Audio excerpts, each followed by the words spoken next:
대학을 졸업하고 사회로 나가는 아들이 아버지께 질문을 했습니다. 인생에서 성공하려면 무엇이 필요합니까? 그때 아버지가 대답을 합니다. 성실과 지혜, 이 두 가지만 있으면 무엇을 하건 성공할 수 있다. 아들이 되묻기를, 그럼 성실이란 어떤 것입니까? 성실이라고 하는 것은 너가 무엇을 하겠다고 누구와 약속을 했을 때 어떤 일이 있어도 반드시 그 약속을 지키는 것을 말한다. 그러면 지혜는 무엇입니까? 아버지가 대답합니다. 지혜라고 하는 것은 섣불리 그런 약속을 안 하는 것을 의미한다. 약간은 헷갈리는 듯한 지혜처럼 느껴지지만 함부로 약속을 남발한다든가 책임지지 못할 말은 하지 말라고 하는 의미심장한 충고였다고 생각합니다.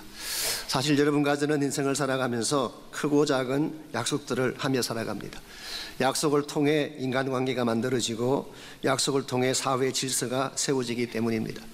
예컨대 서로 남남이든 남녀가 만나서 부부가 되는 것, 결혼이라는 약속을 통해 이루어지는 것이죠. 어느 단체의 회원이 되고 한 공동체의 일원이 되는 것도 서약이라고 하는 약속을 통해 이루어지는 것입니다. 법질서를 지키고 교통법규를 지키는 것도 모두 약속이라고 할 수가 있습니다. 그런데 만일 우리가 이 약속이라고 하는 것을 무시하고 약속의 끈을 끊어버리게 되면 어떤 현상이 벌어질까요?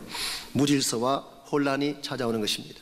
마치 끈이 풀려진 연처럼 방향을 잃은 채 인생이 곤두박질치고 관계가 깨어지게 되는 것입니다. 기억하실지 모르겠습니다만은 영국의 다이애나라고 하는 왕세자비가 있었죠. 이분에 대한 일대기가 바이오그래피가 1992년도에 발간이 됐습니다. 앤드류 몰톤이라고 하는 사람이 쓴 다이애나 Her True Story라고 하는 책이 있었어요.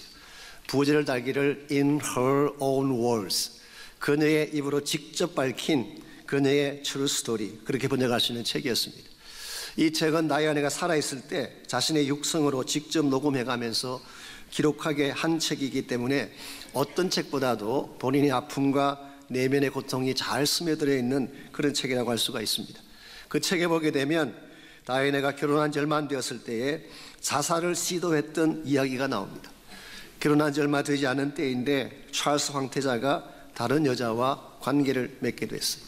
화가 난 다이애나가 이것에 대해 물었을 때 찰스가 무시하듯이 대답조차 하지 않고 방을 차고 나가버렸습니다. 그때 다이애나가 2층 계단에서 그냥 뛰어내렸다고 합니다. 그 당시 아기를 임신 중에 있었는데 얼마나 분노했으면 뱃속에 아기조차 고려하지 않고 뛰어내렸겠습니까? 아차했으면 우리가 지금 알고 있는 윌리엄 왕자가 못 태어날 뻔했었어요. 결국 이 두 사람은 서로 방황의 세월을 보내다가 이혼하게 되고 우리가 아는 바처럼 이 책이 발간된 5년 후인 1997년도에 파멜의 죽음으로 생을 마치고 말았습니다. 왜 이와 같이 비참한 결과가 주어졌을까요? 평생을 함께 가리라던 결혼의 언약이 깨어졌기 때문입니다. 이런 측면에서 큰 케이스건 작은 케이스건 우리에게 주어진 약속을 잘 지키고 언약을 보존한다고 하는 것은 대단히 중요한 것입니다. 특별히 인간과 인간관계의 언약도 중요하지만 하나님과 맺었던 약속은 절대로 깨뜨려서는 안 됩니다. 하나님과의 약속을 파괴하는 순간 우리 인생은 파멸의 나락으로 떨어지게 되고 하나님이 그 약속을 통해 주기를 원하시던 모든 축복을 놓치게 되는 것입니다. 그러므로 하나님이 우리에게 주신 언약, 또 하나님께서 맺으라고 하시는 언약의 관계를 소중히 잘 지켜낼 때 우리 삶이 극대화되어지고 가장 아름다운 열매를 맺게 되는 것입니다. 어떻게 하면 하나님께서 여러분을 복되게 하게 해주신 이 소중한 언약을 잘 간직하고 지켜내어서 하나님 영광을 향해 달려갈 수가 있을까요? 오늘 같이 봉독한 본문을 통해서 이것을 함께 정리해 보려고 합니다. 오늘 같이 읽은 본문에 보시면은 언약을 깨뜨렸기 때문에 하나님께 책망받았던 유다 백성에 대한 스토리가 오늘 본문의 내용입니다. 제가 설교를 통해 여러분 말씀드린 것처럼 이스라엘 백성이 하나님 백성 된 근본 이유는 하나님이 아브라함과 맺었던 언약에 그 근거를 두고 있습니다. 창세기 12장에 보면 하나님이 갈대 우리에 살고 있던 아브라함을 불러내어서 약속하셨어요. 내가 너에게 보여줄 땅으로 가라. 그러면 내가 너로 큰 민족을 이루게 하리라. 그리고 너의 이름을 창대케 하리라. 그렇게 말씀해 주셨어요. 그리고 나서 창세기 15장으로 오면 아브라함의 믿음을 확인하신 후에 실제로 아브라함과 언약을 체결하시는 내용이 기록되어 있습니다. 3년 된 암소, 3년 된 암염소, 3년 된 순양, 산비둘기, 집비둘기 새끼를 다 가져오게 한 후에 그 중간을 쪼개고 쪼개진 그 사이를 통과하게 함으로써 언약을 체결하셨습니다. 그래서 히브리 말로 언약이라는 단어가 베리스라고 하는 단어입니다. B-E-R-I-T-H. 이 베리스라는 단어의 근본 의미가 to cut 한다, 자른다 그런 뜻을 가지고 있습니다. 아마 아브라함의 그런 언약의 케이스를 통해서 이런 단어가 형성되지 않았는가 생각합니다. 모든 언약은 짐승을 카트해서 피를 흘리고 그 사이를 통과해 감으로써 체결이 되는 것입니다. 한 가지 흥미로운 사실은 그때 하나님께서 이 언약을 체결하신 직후에 이스라엘 백성이 향후 400년 동안 애굽에서 종살이할 것을 예고하셨고 400년이 지나면 노임받고 한 국가로 세움받을 사실을 창세기 15장 13절 14절에서 말씀해 주셨어요. 실제로 이 사건은 일어납니다. 그래서 약 400년 혹은 어떤 성경에 430년 그렇게 표현했습니다마는 이스라엘 민족이 애굽 땅에 머무는 동안 처음 애굽으로 들어갈 때는 야곱의 한 가족이 들어갔는데 약 70명 정도의 원 패밀리가 들어갔는데 400년 뒤에는 60만 명이 넘는 여자아이까지 합치면 200만 명이 넘는 빅 네이션이 되어서 애굽을 나오게 된 것입니다. 그래서 우리는 애굽 땅의 생활을 단순히 노예 생활로만 생각하지 않고 하나님이 한 민족을 키워내는 인큐베이터다 그렇게 말하는 이유가 여기 있죠. 그러나서 출애굽기 19장에 와서 하나님은 시내산 밑에서 모세를 통하여서 이 이스라엘 민족이 하나님 소유된 사실을 선포해 주셨어요. 너희가 내 언약을 지키면 너희는 모든 민족 중에서 내 소유가 되고 나의 제사장 나라가 되며 거룩한 백성이 되리라 그렇게 말씀해 주셨어요. 너희들이 나의 언약을 잘 지키기만 한다면 내 소유가 되고 나를 대표해서 제사장 국가가 되고 거룩한 백성으로 칭한받게 되리라 그렇게 말씀하셨는데 과연 이 이스라엘 민족이 이 언약을 잘 지켰을까요? 구약 역사는 그렇지 않음을 보여주고 있습니다. 하나님을 버리고 우상을 선택했습니다. 거룩함을 버리고 음란과 불순종의 삶을 살았죠. 그 결과 왕국이 쪼개지게 되고 결국은 패망하게 된 사실을 구약 성경 전체가 기록해주고 있습니다. 이와 같이 이스라엘 백성의 하나님을 불순종하고 언약을 지키지 않은 이 관행이 사실은 말라기 때도 계속된 사실을 오늘 본문이 밝히고 있습니다. 과거의 그 조상들이 이와 같은 불순종을 통해 언약을 깨뜨렸을 뿐만 아니라 말라기 당시 때에도 똑같은 언약을 깨뜨리는 일이 반복된 사실을 설명하고 있습니다. 10절 말씀 보시면은 우리는 한 아버지를 가지지 아니하였느냐 하나님께서 지으신 바가 아니냐 어찌하여 우리 각 사람이 자기 형제에게 거짓을 행하여 우리 조상들의 언약을 욕되게 하느냐. 언약을 욕되게 한다 그 말은 언약을 스포일시켰다 언약을 무효시켰다 그런 뜻인 것입니다. 무엇을 통해 조상들의 언약을 깨뜨렸다는 것입니까? 거짓을 행함으로. 우리말 번역에 거짓을 행했다고 번역한 이 히브리 말이 바가드라는 단어인데요. 바가드라는 단어는 사실 여러 가지 다른 표현으로 번역할 수가 있습니다. 신실하지 못하다, unfaithful 그렇게 번역할 수도 있고 외도하다, cheating 그렇게 번역할 수도 있고 어떤 영어 성경에는 배신한다, betray 그렇게 번역하기도 했습니다. 그러므로 오늘 여기에 나타난 거짓을 행했다고 하는 이 바가드라는 단어는 단순하게 속임수를 썼다 그런 뜻이라기보다는 하나님께서 말씀하신 언약을 깨뜨리고 외도한 사실, 배신한 사실을 설명하는 것입니다.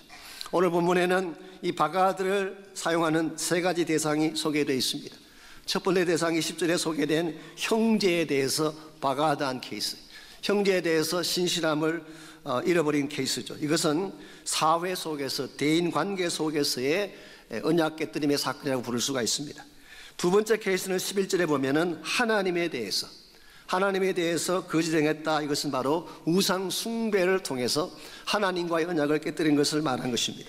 세 번째 케이스가 14절에서 16절에 나오는 것인데 오늘 본문은 아내에 대해서 거짓을 행하는 이것이 바로 가정에 대해서 언약을 깨뜨리는 행위라고 소개하고 있습니다. 한마디로 요약하면은 이 바가드라는 단어, 거짓을 행하고 비트레이하고 취행하는 신실성을 버리는 이것은 하나님께서 맺게 하신 모든 언약 관계를 깨뜨리는 원흉이다, 그런 뜻입니다. 우리의 마음속에도 이와 같은 바가드가 있어요. 속이고 싶어하고 배신하고 싶어하고 신실성을 버리고 싶어하는 성향이 우리에게 있어요. 만일 우리 마음속에는 이 바가드를 여러분이 극복하지 아니하면 여러분의 인생은 결단코 건강해질 수가 없습니다. 왜냐하면 이것이 우리의 모든 관계를 깨뜨려 버리니까. 결과적으로 가정도 이것 때문에 붕괴되고 사회도 이것 때문에 깨어지게 되는 것입니다. 요즘 한국의 뉴스를 보게 되면 참 한심한 안타까운 이야기들이 많이 등장하고 있죠. 성접대니 마약이니 폭력이니 이것이 사회 전반에 번져 있어서 모든 사회 구조가 다 무너지는 듯한 느낌을 받고 있습니다. 방송에 나와서 방송하는 그런 방송하는 사람들이 악을 행하고 이와 같은 성적인 잘못을 범하는 것이 공론화되어져 있는, 미국이라고 해서 크게 다를 바는 없다고 생각합니다. 우리가 몰라서 그렇지 미국의 중심부에 들어가 보게 되면 더하면 더했지 덜하지 않아요. 동성애니 마약이니 가정의 폭력이니 엄청난 수준으로 미국을 붕괴시켜 나가고 있습니다. 언젠가 제가 오렌지 카운티에 있는 가정상담소에서 발표하는 통계 자료를 보았더니 매 15초마다 가정폭력이 일어나고 있대요. 매년 3만 명이 배우자에게 두들겨 맞아 응급실로 실려오고 있어요. 그 결과 결혼한 커플들 가운데서 40%가 3년 이내에 가정이 깨어진다고 하는 통계 자료가 나와 있었어요. 참으로 심각한 문제가 아닐 수가 없습니다. 하나님이 우리에게 주신 거룩한 약속의 공동체, 하나님이 우리에게 주신 거룩한 언약의 공동체가 가정이고 또 하나님의 교회인데, 이와 같이 우리 안에 있는 바가드 때문에 이와 같은 언약 관계가 깨어지고 그 결과 사회가 붕괴되고 가정이 깨어지고 교회가 무너지게 된다면 하나님의 영광이 어디에서 솟아날 수가 있겠습니까? 그러므로 우리는 어떻게 하든지 이 바가드의 문제를 넘어서야 되는데, 치링하고 비성실하고 거짓을 행하는 또 배신하는 이와 같은 것들을 정복하고 넘어서야 되는데, 어떻게 하면은 이 바가드를 넘어서서 참으로 신실한 언약 관계로 돌아갈 수가 있을까? 하나님에게 주신 소중한 언약을 어떻게 하면은 회복해낼 수 있을지, 오늘 주신 이 본문을 통해서 한 3가지 차원에서 정리해 드리려고 합니다. 우리가 깨어진 언약 관계를 회복하기를 원한다면 1차적으로 해야 될 일이 하나님의 성소로 돌아가는 것입니다. 내 삶의 중심부에 다시 하나님의 거룩한 성소가 회복되게 하는 것, 이것이 언약을 회복하는 첫 단계라고 할 수가 있습니다.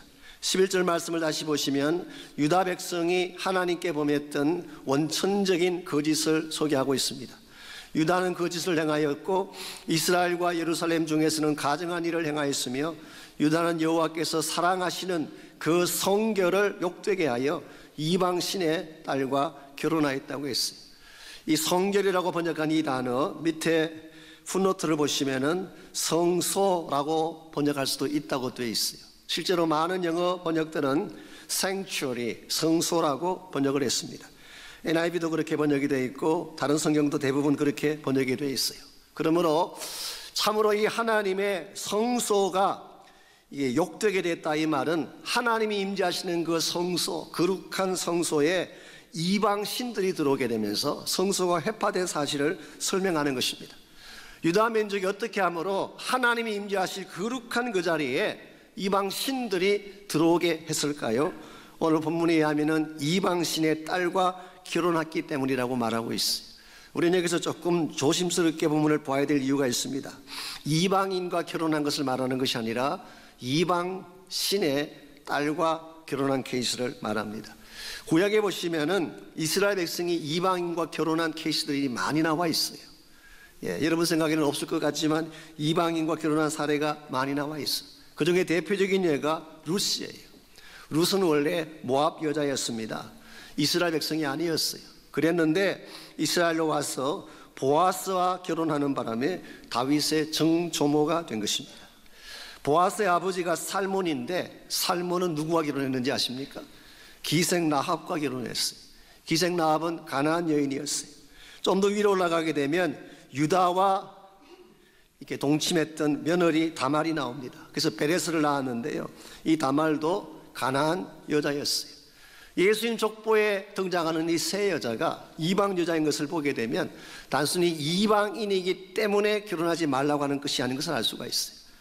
그들의 출신이 이방인이냐 아니냐보다 더 중요한 것은 과연 그들이 여호와를 믿느냐, 이방신을 믿느냐, 이것이 키 이슈가 된 것입니다.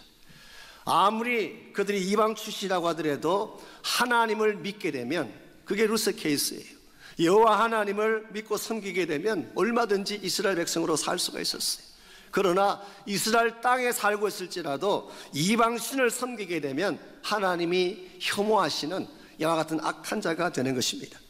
말라기 당시 유대인들은 사실은 하나님을 믿는다고 말을 하지만 그들의 가정을 통하여, 그들의 삶을 통하여 우상을 심령에 모심으로 하나님께서 계셔야 될 성소 한가운데에 우상을 세움으로 하나님의 마음에 상처를 안긴 것입니다. 오늘 여러분과 제 삶의 중심에도 누가 계신지를 점검해야 돼요. 우리 마음의 성소에 하나님이 계신가요? 아니면은 세상의 잡다한 신들이 우리 마음속을 차지하고 있는지. 흔히 나는 교회 다니고 열심히 신앙생활 하니까 내 마음 중심에 항상 하나님이 계신다, 그렇게 말씀한 분이 계시지만 사실은 그렇지 않을 경우가 많습니다. 외형상은 분명히 크리스찬처럼 보이지만 그 마음의 보좌 한가운데에, 내 마음의 성소 한가운데에 하나님이 아닌 다른 신들이 차지하는 케이스가 많이 있어요. 최근에 팀 켈러가 쓴 책 중에 내가 만든 신이라고 하는 책이 있습니다. Counterfeit Gods라고 하는 가짜 신들이라고 번역할 수 있는 그런 책이 있는데요, 여기서 팀 켈러는 우리 마음속에 교묘하게 숨어있는 문화와 종교적 우상을 고발하고 있습니다. 이런 문화라고 하는 것을 자세히 보셔야 돼요. 문화 속에 우상이 들어있어요. 하나님이 아닌 우상적인 것이 많이 들어있어요. 이 종교라고 하는 그 기구 속에도 하나님이 아니라 하나님 외의 것들이 많이 들어있어요. 그래서 팀 켈러는 우리 인간의 마음을 우상 공장이라 그렇게 묘사했었어요.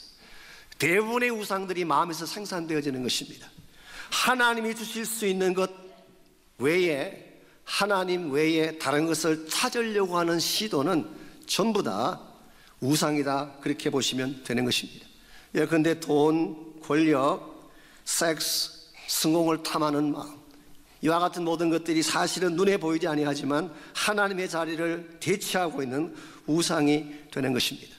오늘 여러분과 저의 마음속에 하나님 한 분만으로 만족하지 못하고 세상 것을 기웃거리는 마음이 들어오기 시작한다면 이건 굉장히 위험한 징조가 시작된 것입니다. 이런 측면에서 우리의 마음의 성소를 깨끗하게 해야 돼요.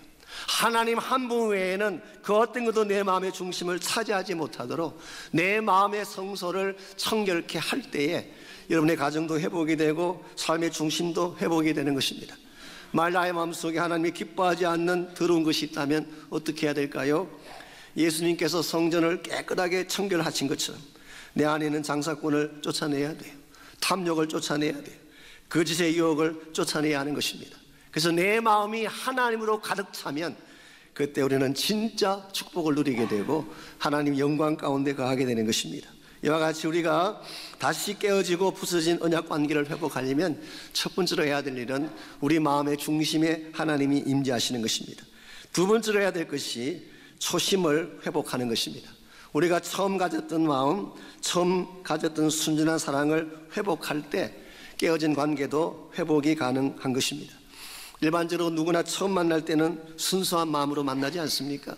사랑에도 불순한 동기가 없고 순전한 동기로 만나죠. 근데 세월이 흐르면 어떻게 되나요? 마음이 변질되어지고 마음이 달라지게 되는 것입니다. 특별히 부부관계에서 이와 같이 처음 만났던 그 만남의 모습들이 깨어지기 시작하면 흔히 일어날 수 있는 케이스가 학대하고 폭력을 행사하는, 어뷰즈하는 일들이 벌어집니다. 13절 말씀 보시면은 바로 언약이 깨어졌을 때 일어날 현상을 13절이 소개하고 있어요. 너희가 이런 일도 행하나니 그 눈물과 울음과 탄식으로 여호와의 제단을 가리게 하는도다. 여호와의 제단에는 향기로운 제물이 가득 차야 되는데 눈물과 울음과 탄식으로 가득 찼대요. 이 말이 무슨 뜻일까요? 학대받고 쫓겨난 이 여자분들이 성전에 와서, 제단에 와서 하나님 앞에 통곡으로 부르짖는 기도가 가득 찼다는 뜻이에요. 하나님 이와 같은 것을 기뻐하지 않으셨어요. 이와 같이 아내를 학대하고 가정에 폭력을 행사한 그 사람들이 아무리 많은 봉헌물을 내더라도 하나님 받지 않겠다, 그렇게 말씀하셨어요. 왜 그럴까요? 14절을 보겠습니다. 너희는 이르기를 어찌 됨이니까 하는도다. 이는 너와 내가 어려서 맞이한 아내 사이에 여호와께서 증인이 되시기 때문이라. 그는 내 짝이요 너와 서약한 아내로되 내가 그에게 거짓을 행하였다. 그렇게 말씀하셨어요. 이 남자와 여자가 만나서 결혼한다고 하는 것은 하나님이 정인되어서 세우신 언약 관계예요. 그래서 오늘 보면은 그가 너의 짝이다, your companion, 너와 함께 가야 될 짝이다, 그리고 너와 서약한 아내다. 이와 같이 하나님 안에서 세워진, 서약 가운데 세워진 이 아내를 너가 거짓으로 속이고 취링했기 때문에, 그래서 그 아내가 상처받고 아파하기 때문에 내가 너희들이 올려드리는 보험물을 받지 않겠다, 그렇게 하나님 말씀하신 것입니다. 여러분, 왜 이 부부관계가 이와 같이 악화되어지고 또 어비저 되어지고 결과적으로는 깨어지고 상처받는 그런 관계가 됐을까요? 저는 처음부터 그랬다고 생각하지는 않습니다. 처음에는 다 착한 마음으로 만나고 순전한 마음으로 만났는데 처음 가졌던 초심을 잃어버리기 시작하니까 그때부터 문제가 생기는 것입니다. 일반적으로 처음 만나서는 모든 걸 줄 것처럼 그렇게 고백하지 않습니까? You are my sunshine, my only sunshine. 그것도 그냥 아니라 my only sunshine. 그렇게 노래하지만 세월이 흘러가 보세요. 변질되어지고 그와 같은 감격이 사라지는 것입니다. 사실 이것은 우리가 인간이기 때문에 누구나 경험할 수 있는 것. 그래서 여러분들께서 정말 이 초심으로 돌아가서 본래적 이 관계를 잘 킵하기를 원한다면 사랑의 본질을 알아야 돼요. 오래전에 저희 교회에서 했던 훈련교재 중에 Covenant Marriage라고 하는 우리 부부관계에 대한 그런 훈련교재가 있었죠. 거기 보게 되면 사랑의 본질을 이렇게 설명했어요. 참된 사랑은 감정이 아니래요. It's not emotion. 물론 사랑에는 감정적인 요소가 있지만 감정만 가지고 사랑이라고 할 수가 없습니다. 참된 사랑은 not romantic feeling, 이 로맨틱한 느낌이 아니래요. 물론 사랑에는 감정도 있고 로맨틱한 느낌도 있겠지만 이건 사실은 왔다 갔다 하는 것입니다. 있었다가 없었다 하는 것입니다. 이것은 끝까지 갈 수가 없어요. 그래서 진짜 중요한 것이 뭐냐? 그 책은 commitment, 작정하는 것, 결단하는 것이 중요하대요. 내가 만일 처음 사랑을 시작했다면 끝까지 사랑하기로 작정하는 것입니다. 내가 이 사람을 나의 아내로 맞이했다면 있는 그대로 받아들이기로 작정하는 것입니다. 내가 이 사람을 사랑하기로 결심했다면 나의 가장 소중한 것을 먼저 드리기로 작정하는 것입니다. 이와 같이 작정할 때에 비록 우리의 감정이 떠나가도 우리는 그 언약을 지킬 수가 있게 되고 바른 관계를 향해 나갈 수가 있게 되는 것이죠. 사실 이것이 예수님께서 여러분과 저를 사랑하신 방법이었어요. 주님이 우리를 사랑하시고 우리를 예수님의 신부로 삼으실 때 우리가 완벽해서 그렇게 삼아주셨나요? 잘났기 때문에, 착했기 때문에, 신실했기 때문에 우리를 그렇게 맞아주셨을까요? 아닙니다. 우리의 모습이 어떠하든지 끝까지 사랑하기로 작정하시고 그래서 십자가를 지신 거예요. 그리고 우리가 아무리 정말 신실하지 못하게 하나님의 마음을 상하게 해도 한 번 작정하신 것이기 때문에 끝까지 놓지 아니하시고 우리를 붙잡아 주신 것이 오늘 우리 모두가 구원의 자리에 이르고 예수님의 신부로 살게 된 근본 이유가 된 것입니다. 세상에 인간 가운데 완벽한 자가 있겠어요? 완벽한 배우자가 있겠습니까? 이건 남자건 여자건 저는 차이가 없다고 생각합니다. 물론 대부분의 경우 여자분이 조금 더 낫긴 하지만 그러나 다 허물이 있다는 면에서는 차이가 없어요. 그러므로 우리가 정말 우리 아내나 남편을 대할 때에 필요한 것은 있는 그대로 받아들이기로 작정하는 인격적인 헌신이 필요한 것입니다. 제가 아는 형제님 중에 참 믿음이 좋고 외모도 괜찮고 제가 볼 때는 다 괜찮아 보이는데 이상하게 자매님들이 몰라보는지 아직 싱글로 계시는 그런 형제가 한 분이 있습니다. 한 번은 멕시코에 같이 선교하러 내려가면서 대화 중에 그런 이야기를 했어요. 지난번 여름 단기 선교를 다녀올 때 본인이 탄 차에 하필이면 여자 집사님들이 가득 타고 오셨대요.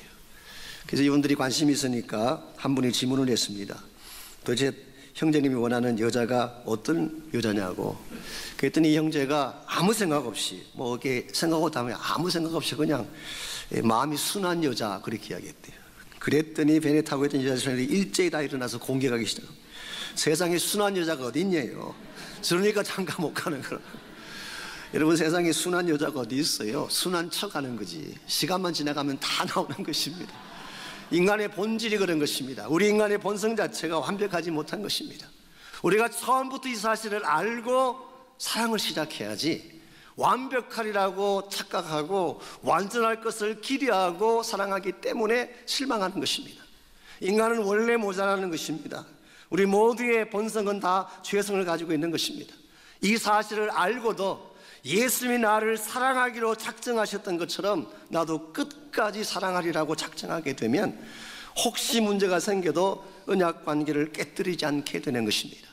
이런 면에서 여러분과 제가 혹시라도 대인관계에서나 또 가정의 관계에서 문제가 생겼다고 할 때에 처음 그를 만났을 때 그 마음을 기억하시고 또 첫사랑으로 돌아가셔서 예수님께서 날 사랑하심 같이 나도 끝까지 당신을 사랑하리라, 이 고백과 헌신 결단 드리시기를 바랍니다. 그러면은 설사 금이 간 관계도 다시 회복이 일어나는 것입니다. 이와 같이 우리가 언약을 지키려면 1차적으로는 하나님이 우리 가운데 임재하셔야 돼요. 내 성소의 한가운데 하나님이 계셔야지, 하나님이 아닌 다른 것이 있으면 우리의 언약은 깨질 수밖에 없습니다. 두 번째는 사랑하리라고 하는 결단의 마음, 초심의 마음을 가져야 됩니다. 마지막 세 번째로 필요한 것이 언약의 목적을 고려하는 것입니다. 왜 하나님께서 우리에게 언약을 주셨나, 이 사실을 기억하는 것입니다. 많은 분들이 언약을 주신 것을 우리를 속박하고 얽매이려고 주신 것으로 생각하지만 실제 성경은 그렇게 말하고 있지 않습니다. 언약을 주신 목적이 여러분과 저를 축복하시기 위해 주신 거예요. 가장 값진 열매를 안겨주시기 위해서 언약을 주셨어요. 15절 말씀 보십시오. 그에게는 영이 충만하였으나, 여기서 그는 하나님을 말합니다. 하나님께서 영이 충만하시기 때문에 사실은 인간을 창조할 때 하나만 만들지 않고 여럿을 만들 수도 있었어요. 그랬는데 창세기 보시면 아시겠지만 하나만 만들었어요. 아담 하나만 만들었어요. 어찌하여 하나만 만드셨느냐? 이는 경건한 자손을 얻고자 하심이라. 이 말씀에 의하면은 성경이 말하는 결혼관계는 한 남자와 한 여자의 관계입니다. 소위 말하는 일부 다처제는 성경적이지 않습니다. 자, 이렇게 말을 하면은 꼭 대드는 사람이 계세요. 아니, 아브라함도 아내가 둘이었고, 야곱은 4명이었고, 다윗은 수십 명이었고, 솔로몬은 수도 세지 못할 정도로 700명이 넘었으니까 말이죠. 근데 왜 우리는 꼭 하나여야만 되느냐, 그렇게 묻는 분이 가끔 계시는데요. 그건 성경을 잘못 보셔서 그렇습니다. 성경에 기록된 말씀들 가운데는 두 가지 종류가 있어요. 영어로 표현하면 descriptive, 이것은 묘사한 것입니다. 있는 그대로를 그대로 묘사해 적은 것입니다. 다윗에게 이런 아내가 있었다, 또 솔로몬에게 이렇게 아내가 많았다, 이거 describe 한 것입니다. descriptive 한 것이 있고 프리스크립티브 한 것이 있습니다. 이것은 하나님이 규정하셔서 그렇게 행하기를 원해서 주신 말씀들. 그래서 성서적 개념의 결혼에 대한 프리스크립션은 한 남자의 한 여자예요. 그래서 한 남자가 한 여자를 만나서 그 여자를 통해서 무엇을 이루기를 계획하셨을까요? 이는 경건한 자손을 얻고자 하십니다. 그러므로 내 심령을 삼가 지켜 어려서 맞이한 아내에게 거짓을 행하지 말지니라. 여기 거짓이라는 단어가 아까 말씀인 바가드예요. 치팅하지 말라, 속이지 말라, 배신하지 말라, 그런 뜻입니다. 하나님께서 우리에게 가정을 주신 목적 중에 하나가, 물론 부부 사이의 관계를 위해서도 주셨지만 이와 같이 아름다운 언약의 관계를 통해서 경건한 자녀들을 길러내게 하기 위해서, 여러분과 제가 하나님의 언약을 존중하고 언약의 말씀을 따라 살게 되면 우리 가정의 자녀들이 건강하게 바르게 자라갈 수가 있어요. 근데 만일 우리 자신이 언약을 무시하고 우리 마음대로 살게 되면 우리 자녀도 흩어진 삶을 살게 되는 것입니다. 대다수의 문제아들이 어디서 나오는지 아시죠? 문제 있는 가정에서 나오는 것입니다. 자녀 자체가 문제를 안고 나오는 것이 아니라 우리가 가진 문제가 자녀들에게 주어지게 되는 것입니다. 우리가 말씀 따라 살고 기도하며 살면 우리 아들, 딸들도 말씀 따라 살고 기도하며 살게 돼 있어요. 우리가 방탕하게 하나님의 언약을 깨뜨리고 마음대로 살면 우리 아들, 딸들도 그렇게 살 수밖에 없는 것입니다. 여러분께서 잘 아시는 18세기 영국의 한 여자분 중에 수잔나 웨슬리라고 하는 분이 계셨어요. 이분은 19명의 자녀를 낳으셨대요. 굉장한 분이시죠. 그 남편 되시는 사무엘 웨슬리, 남편은 가난한 광부 노동자였습니다. 그래서 돈이 없었어요. 얼마나 돈이 없었는지 빚을 못 갚는 바람에 감옥을 2번씩이나 다녀온 남편. 더구나 집에 불이 2번씩이나 나는 바람에 불이 나서 집이 다 타버리는 그런 불행도 경험하게 되고, 가끔 남편이 집을 나가버리는 바람에 혼자서 그 많은 아이들을 양육했다고 합니다. 그럼에도 불구하고 이 수잔나는 매일 저녁 잠자리에 들기 전에 19명의 아이들을 하나씩 붙잡고 차례차례 축복기도를 했어요. 한 번 기도하면 몇 시간씩 소요가 되는 것입니다. 이걸 매일 반복을 한 결과 그 가정 안에서 영국의 영적 지형도를 바꿨다고 할 수 있는, 나중에 미국까지 큰 영향을 미치고 지금은 전 세계적인 영향을 끼쳤던 존 웨슬리가 나오게 되고, 또한 유명한 음악가인 찰스 웨슬리가 그 가문에서 나온 것입니다. 여러분, 환경이 우리 자녀들을 만드는 것이 아닙니다. 좋은 세상적인 조건이 우리 자녀들을 잘 양육하는 것이 아니라 믿음이 우리 자녀들을 바르게 양육하는 것입니다. 오늘 수많은 사람들이 환경 따라 살고 세상 따라 사느라고 하나님의 언약을 놓칠 때가 너무 많습니다. 그러나 세상에 그 무엇과도 대체할 수 없는 것이 언약의 말씀이에요. 하나님의 임재입니다. 우리 아들 딸들에게 언약의 말씀을 가르치고 하나님의 임재를 가르치고 이 아들 딸들의 심령 깊은 곳에 믿음의 뿌리를 심어주게 되면 우리의 세대뿐만 아니라 우리 다음 세대가 거룩한 세대가 일어나게 되고 그 결과 하나님의 나라가 확장되게 되는 것입니다. 이런 의미에서 오늘 여러분과 저에게 주어진 책무 가운데 가장 중요한 책무가 언약을 소중히 여기고 지키는 것입니다. 이 가정을 향한 언약, 여러분 전심을 다해 소중히 지키시기를 바랍니다. 공동체를 향한 언약, 여러분 전심을 다해 지키시기 바랍니다. 여러분 삶에 주어진 여러 가지 많은 언약의 말씀들 놓치지 말고 이것을 잘 지켜냄으로 말미암아 여러분 한 분 한 분의 삶이 하나님께 영광이 되고 하나님이 기뻐하시는 참 성공자의 삶을 누릴 수 있기를 바랍니다. 우리가 살아가는 이 시대는 참으로 혼란하고 혼미한 시대를 살고 있습니다.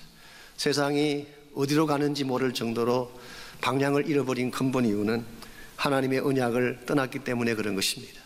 언약으로 돌아오지 않는 한 이 사회의 회복, 이 세상의 회복은 불가능합니다. 우리 모두가 참 크리스찬으로서 먼저 예수님을 믿고 주님의 제자로 살아가는 여러분과 제가 하나님의 언약의 말씀을 소중히 여기고 이 말씀 붙잡고 살아감으로 말미암아 우리 하나님께도 큰 영광을 올려드리고 여러분의 삶의 터전에서도 회복이 일어나는, 또 자녀들이 복을 받는 그런 축복이 있기를 바랍니다.